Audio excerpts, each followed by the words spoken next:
자, 오늘 매일 성경의 제목이 새 시대를 여신 예수님이라고 되어 있습니다.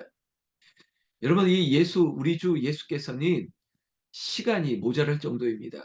밤낮을, 그리고 정말, 밤늦게까지, 그리고 이른 새벽에 일어나셔서 하나님께 기도하고, 그리고 기도가 마치면 또 복음을 전파하고, 하나님의 나라를 가르치시고, 그리고 각종 병든 자를 다 고치셨습니다.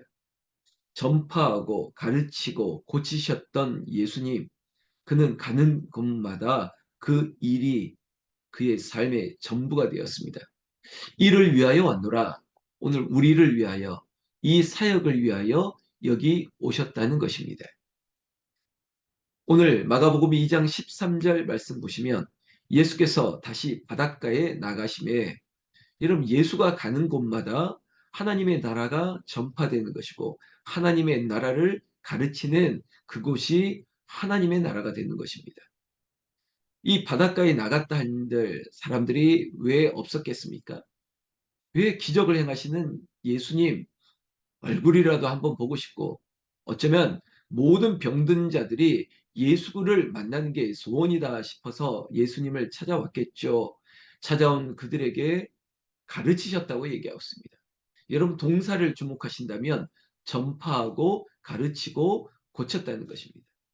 오늘 이 바닷가에서도 역시 가르치셨습니다. 근데 이 가르침 이후에 예수님께서 또 지나가시다가 알페오 아들 레위 세간에 앉은 것을 보시고, 그리고 말씀하셨습니다. 베드로, 안드레, 야고보, 요한에게 했던 말과 똑같습니다. 나를 따르라, 나를 따르라. 여러분, 나를 따르라 하시니 일어나 따랐다는 것입니다. 여러분, 누군가가 보고 말씀하십니다. 거기에 누군가는 우리 주 예수님입니다. 우리 예수님께서 나에게도 우리에게도 바라보시고 나를 따르라 하실 때 그저 이것이 인과관계처럼 당연히 일어나 따르니라 라고 했던 대답이 당연한 것이 아니라, 이 모든 것 앞에 우리가 할 수 있는 최선의 것이라고 말하는 것이 아니라 당연히 은혜였소 라고 할 수 있는 일은, 하나님이 우리를 보시고 우리를 부르셨기 때문에 우리가 따를 수 있는 이 모든 것들이 하나님의 은혜의 작동이라는 것입니다. 이게 바로 소명입니다. 이것이 바로 콜링입니다. 김 목사야, 나를 따르라. 아멘. 따르겠습니다. 버려두고 따르는 것입니다. 이것이 사람의 말로 따라오라 라고 얘기하면 순종할 수 없습니다. 너의 생명 부지하려면 너의 목숨줄 나한테 있으니까 나를 따르라, 그런 거라도 그럴 수 없습니다. 사람이 말하는 것이 아니라 주님이 따르라 하시니 따르는 것입니다. 이 자리에 있는 새벽을 깨우는 모든 여종들도 주님이 따르라 하시면 따를 수 있는 이 하나님의 역사 가운데 순종하는 자녀들 되기를 바랍니다. 자, 이뿐만 아닙니다. 그의 집에 앉아 잡수실 때 많은 세리와 죄인들, 이렇게 얘기하고 있습니다. 여러분, 앞서 제자였던 레위 세간에 앉아 있었다. 여러분, 직업이 무엇인지 우리가 예측을 하지 않습니까? 자, 앞서 불렀던 제자들 보십시오. 다 어부였습니다. 그리고 오늘 여기 레위, 세리였을 것입니다. 그 당시에 이스라엘 백성들에게 박수받는 직업도 아닙니다. 그저 아주 평범한 서민의 삶을 살았던 베드로, 안드레, 야고보, 요한뿐만 아니라 이 세리라고 하는 직업은 같은 동족들에게는 손가락질 받을, 그리고 정말 혐오의 직업 중에 하나였습니다. 아니, 어떻게 동족의 세금을 받아 로마 사람들에게 그렇게 바칠 수가 있느냐? 이 큰 프레임을 가지고 있기 때문이죠. 예수님께서는 항상 세리와 죄인들의 친구가 되었습니다. 15절 말씀에 보면 그나마 식사를 잡수실 그 순간에도 예수님 주변에는 많은 세리, 죄인들이 제자들과 함께 앉아 있었다는 것입니다. 여러분, 같이 앉아 있는 자리에는 가장 친밀한 사람들이 앉아 있는 거지 않습니까? 때로는 목사님과 함께 식사를 하는 자리가 있으면 목사 옆에 있는 것이 가장 불편할 수 있다라고 그렇게 우스갯소리 하시더라고요. 불편하다고. 가깝지만 불편할 수 있는 존재가 있습니다. 자, 그러나 예수님 옆에 앉고 싶었습니다. 그러나 제자들도 자리 이렇게 정할 수밖에 없겠죠. 예수님이 이리 오너라, 가까이 와, 저 말석에 있는 사람에게 이리 와, 이럴 수도 있겠죠. 문제는 누구랑 식사를 하느냐. 이거 굉장히 중요합니다. 오늘 이 자리에도 새벽을 깨우는 분들 중에 식사 함께 하는 게 입으로 밥을 같이 넣을 수 있는 식구, 이게 얼마나 중요한 건데요. 밥을 먹는다는 것, 식사를 같이 한다는 사이, 참 가까운 사이인데, 그런데 이 일로 인해서 예수님이 오해를 당한다는 거예요. 많은 죄인들과 세리의 친구라고. 그러나 많은 사람들은 오히려 예수를 그렇게 따르고 예수와 함께 식사하는 것이 당연한 일처럼 이렇게 여기는 거죠. 여러분, 그게 당연한 거 아닙니까?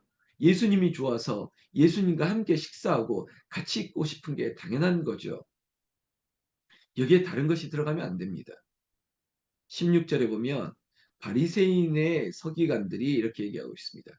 항상 예수님을 향해서 마음으로 속으로 정죄하고 판단했던 사람들이 있습니다. 여러분, 저는 이것도 당연하다고 봅니다.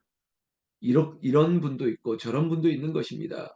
거기에 세리와 제자들 그리고 친구들, 아니 그렇게 친한 편한 사람만 있는 게 아니죠. 이 자리에도 바리새인의 서기관들이 예수를 향해서 판단하고 있습니다. 아니, 예수께서 죄인 및 세리들과 함께 잡수시는 것을 보고 그의 제자들에게 이르되 어찌하여 세리 및 죄인들과 함께 먹는가, 정죄하는 거죠. 그리고 아예 옆에 있는 제자들에게 아니 어떻게 저럴 수 있느냐고, 우리의 율법을 한다며 우리 유대인들은 이런 거 아니지 않느냐, 어쩌면 공개적인 항의를 할 수도 있겠죠. 이것도 그럴 수 있습니다. 판단도 할 수 있고, 그리고 욕을 할 수도 있고, 비난을 할 수도 있고, 그리고 항의도 할 수 있겠죠. 그들이 생각했던 정당한 생각이죠. 어떻게 죄인들과 세리와 친구가 되냐고, 어떻게 저들과 함께 밥을 먹을 수 있느냐고. 그러나 17절, 예수님은 속을 보시죠. 다 알고, 심지어 이렇게 공개적으로 들으라고 하는 소리를 왜 예수님이 모르시겠습니까? 17절, 그들에게 이르시되 건강한 자에게 의사가 쓸데없고 병든 자에게라 쓸데있느니라. 나는 의인을 부르러 온 것이 아니요 죄인을 부르러 왔노라 하시니라. 여러분, 예수님께서 바리새인의 서기관들의 그 마음도 그래도 품으시는 거예요. 이렇게 비유로 말씀하지 않습니까? 건강한 사람이 왜 의인이 필요하겠느냐? 그래, 너희 말대로 저 죄인들과 세리들, 아픈 사람들이 찾아오는 거야. 죄인이니까 온 거야. 그리고 내가 이 땅에 온 이유는 이를 위하여 왔노라 했던 주일 설교를 생각한다면 죄인을 부르러 왔노라. 결국은 성육신으로 인자로 오신 예수님은 우리를 구원하기 위해서 오신 것입니다. 이 은혜를 가지고 살면 되는 것인데 왜 그렇게 소리가 크니? 18절. 금식에 관한 질문을 하고 있습니다. 역시 요한의 제자들과 바리새인들이 금식하고 있는지라. 금식은 누구나 합니다. 우리 가운데도 살 빼려고 금식합니다. 아니, 단식이라고도 말하고도 합니다. 근데 이거 누구나 하는 일입니다. 문제는 요한의 제자들, 세례 요한의 제자들이겠죠? 그리고 바리새인들도 금식을 하고 있다는 거죠. 사람들이 예수께서 말했습니다. 오히려 이제는 다른 사람들이 질문을 하고 있습니다. 요한의 제자, 바리새인의 제자들이 금식하는데 어찌하여 당식의 제자들은 금식하지 아니하나이까? 아니, 우리가 알기로는 예수님 세례 요한의 제자들도 그랬고 우리가 선생님이라고 불렀던 마을마다 있었던 바리새인들, 저분들은 다 금식하는데 왜 당신의 제자들은 안 하죠? 아니, 목사님은 왜 이렇게 안 하죠? 왜 목사님과 함께하는 저 하늘나라 영가족들은 이렇게 안 하죠? 왜 줌으로 예배 드려야 되죠? 왜 이렇게 해야 되죠? 뭐 다양한 질문이 있을 수 있습니다. 그럴 수 있습니다. 특히 금식의 논쟁에 대해서 예수님께서 왜 안 하시죠? 저 사람들은 하는데 왜 안 하시죠? 라고 했을 때 이렇게 대답하지 않습니까? 19절. 혼인집 손님들이 신랑과 함께 있을 때 금식할 수 있느냐? 신랑과 함께 있을 동안에는 금식할 수 없느니라.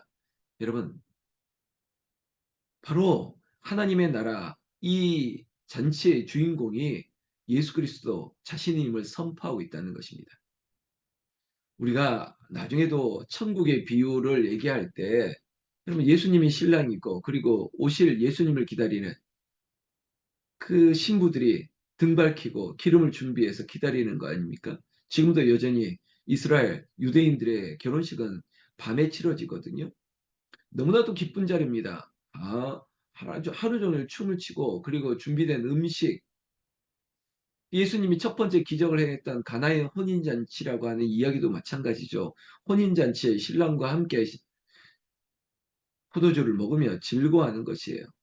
예수님과 함께 있으면 즐거워해야 될 일이지 금식을 무슨 소용이냐.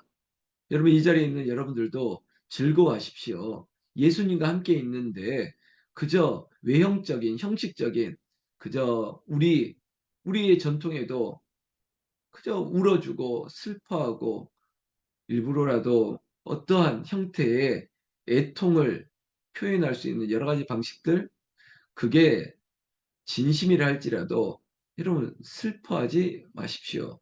금식하지 마십시오. 우리 주님과 함께 있는데 우리 신랑과 함께 있는 동안에는 그럴 필요 없다는 것입니다.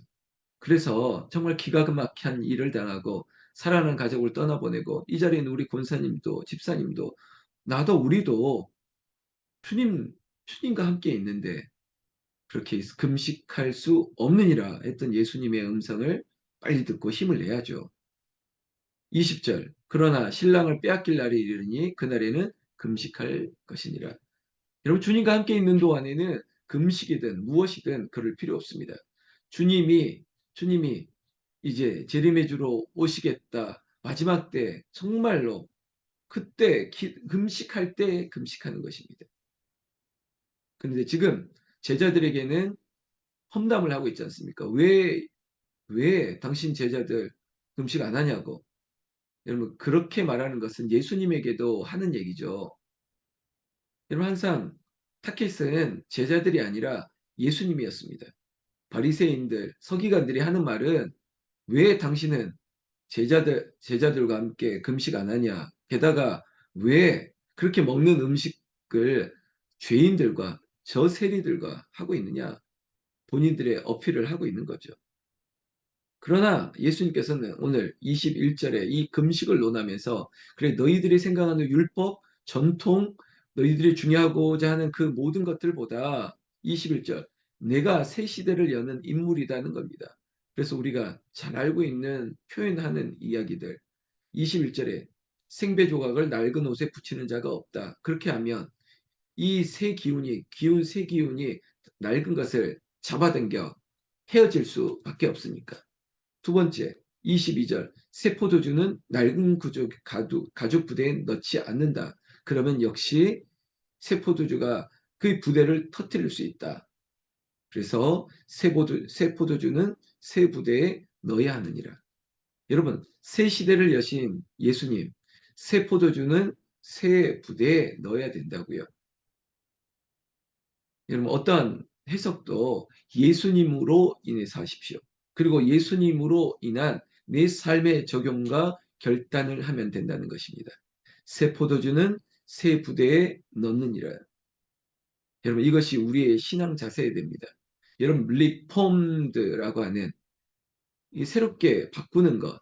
그래서 우리 종교 개혁에 비치는 어, 바로 늘 갱신, 새로워진다는 것입니다.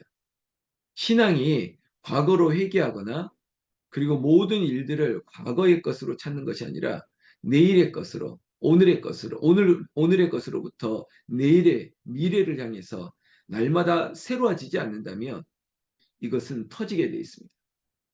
날마다 우리 주 예수님으로 인해서 새로워지려고 하는 이 마음을 바리새인과 서기관들의 전통 속에 갖출 수 있느냐? 그럴 수 없다는 것입니다. 그러면 터지는 거예요. 23절에 바로 금식이라는 논쟁도 오랜 전통에 당연히 해야 되는 것이라고 생각했던 이 문제도 예수님이 깨웠습니다. 내가 내가 새 시대를 열고 내가 신랑인데 이 기쁜 날 어떻게 금식할 수 있느냐라고 하는 아주 발상의 전환이라고 할 수 있을까요? 아니, 당연히 예수님이 복음이니까 그렇게 기쁜 소식을 전해줄 수밖에요. 또 하나의 논쟁은 여러분 안식일입니다. 유대 전통에 의하면 안식일에는 노동을 할 수 없습니다. 그래서 전날 먹을 것을 다 준비하고 그날에는 문을 닫고 먹기만 하는, 그래서 정말 아주 강력한 정통 유대인들은 이 문자 그대로의 율례를 지키는 것이죠. 23절에 보면 안식일에 예수께서 밀밭 사이로 지나가다가 그의 제자들이 길을 열며 이삭을 자랐다. 여러분, 길을 여는 것, 마치 풀을 헤치는 것도 노동으로 보고, 그리고 이삭을 똑 끊는 것도 노동으로 보는 것입니다. 그러니까 안식일의 규례를 어겼다는 것이죠. 여러분, 누군가는 다 보고 있습니다. 아니, 지나가는 것까지 봤어? 아니, 그거 이렇게 꺾는 것까지 봤어? 다른 것은 못 보고 그건 다 봤네? 라고 할 정도로 예수를 예의주시하고 있는 사람들이 있습니다. 누구야? 누구냐? 역시 바리새인들이네요. 예수께 말하되 보시오, 저들이 어찌하여 안식일에 하지 못할 일을 하나이까.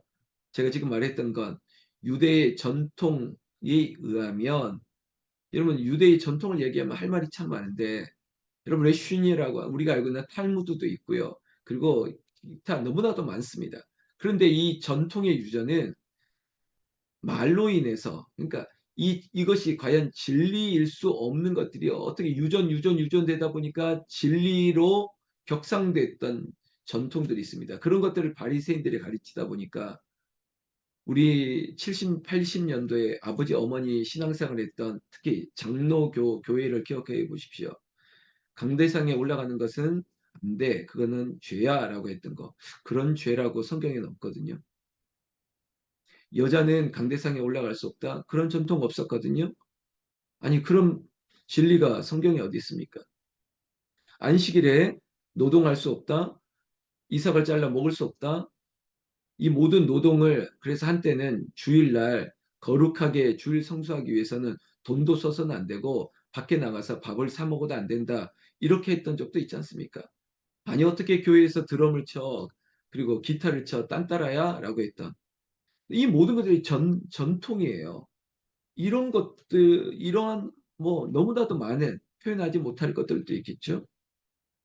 그런 것들을 향해서 이런 것들을 하면 안 되지 않습니까? 아니, 왜 저렇게 합니까? 하지 못할 일을, 하지 못할 일이라고요? 하지 못할 일이 뭐가 있습니까? 안식일에 하지 못할 일이. 그래서 저들의 마음을 아시고 또한 그것이 전통에 의해서 정통에 의해서 오는 것을 아시고 25절에 예수께서 말씀하시죠.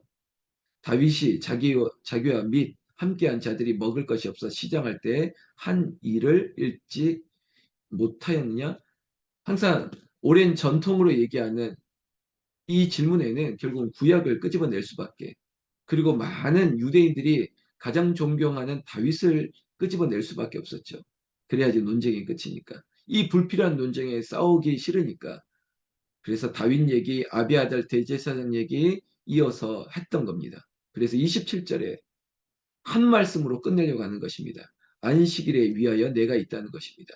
안식일에도 내가 주인이라는 것입니다. 강력한 말씀이죠. 여러분, 우리의 삶의 주인은 예수님, 예수님만 믿으면 됩니다. 예수님이 괜찮다 하면 괜찮은 것이에요.